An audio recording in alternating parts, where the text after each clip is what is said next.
I'm joined live in the studio by the independent member for Goldstein, Zoe Daniel, who has been among those campaigning for an increase to the single parent payment.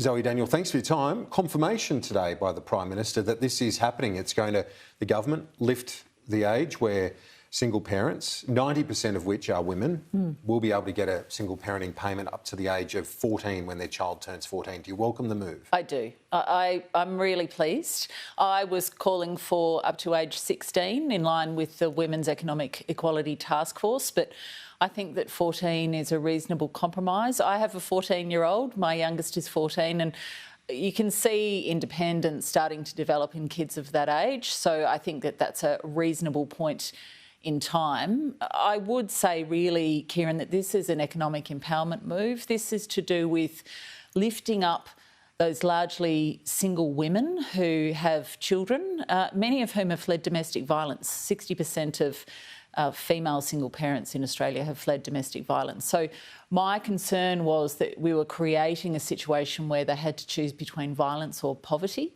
and also that their children were then being subjected to either violence or intergenerational poverty. So it is a big step for those families. Yeah, and so for the Prime Minister, he's made that announcement. He just got back from the coronation, so it was, I think it was personal for him, given his own history. Yeah, and look, each of us in the Parliament do bring our personal history. We all are the quotient of our experiences, and everyone knows the Prime Minister's background of growing up with a single mum. I think it would have been really hard for him not to do it, given the amount of public conversation that we've had about it. And, you know, we're talking about a relatively small amount of money per week that enables another basket of groceries, filling up the car, maybe taking a child to sport, and also enables those women to get a haircut, buy a shirt, get some transport to go and have a job interview. So it is an empowering mechanism. No one begrudges that sort of the benefit for someone struggling or living in poverty, like with JobSeeker. However, when the dollars are all going to be spent, and it is a super inflationary environment right now, are you worried the government's not making commensurate saves to make sure this budget isn't inflationary? Well, we will see when we see the detail tomorrow, but it is to do with what you put in, what you take out. It is a balancing act. There have been some changes, for example, to middle income tax offsets. So there's a potential offsetting mechanism there. The thing is, though, that economists that I've consulted have said this is, okay, every bit of money or liquidity that you put into the economy is inflationary, but this will have a very small impact. And particularly given that the kind of money that is being allocated to these single-parent families will be spent on really basic items. You know, they're not going to be going out buying plasma TVs. You know, this is milk, bread, fuel for the car, paying the energy bills, and allowing these kids to have access to the activities that they need to grow up as, you know, good people.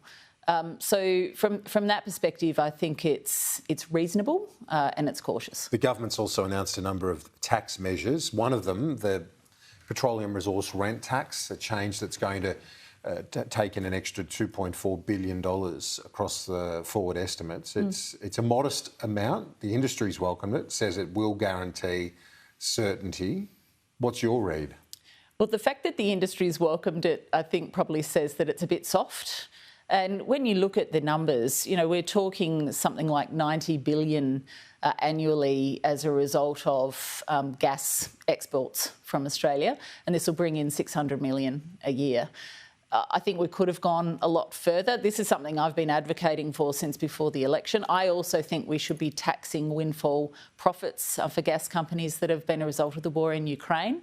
I mean, it is very interlinked with the conversation that we've just had about JobSeeker, for example, single-parent payments, the level of poverty in this country. We need to raise revenue.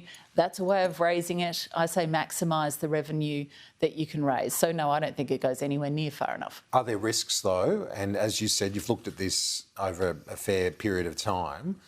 Are there risks in terms of certainty of supply if the government, say, is putting caps on prices. It's got a code of conduct, and now they took them to the cleaners over the PRRT, which has not been designed to deal with LNG. Hasn't dealt with it at all effectively. But do you think that they've maybe pulled back a bit because they've got a few other fights with the industry on a couple of other fronts? Yes. I mean, I think particularly the climate change minister's been fighting tooth and nail with the gas industry for the last year or so, and that is a very challenging situation and conversation. But at the end of the day, you know, there have been policies in place in Western Australia for years that have managed energy prices. The industry has done very well for a long time. Thank you very much. These are Australian assets and resources, and particularly with the budget crunch that we've got, Australians should be getting their fair share of that revenue.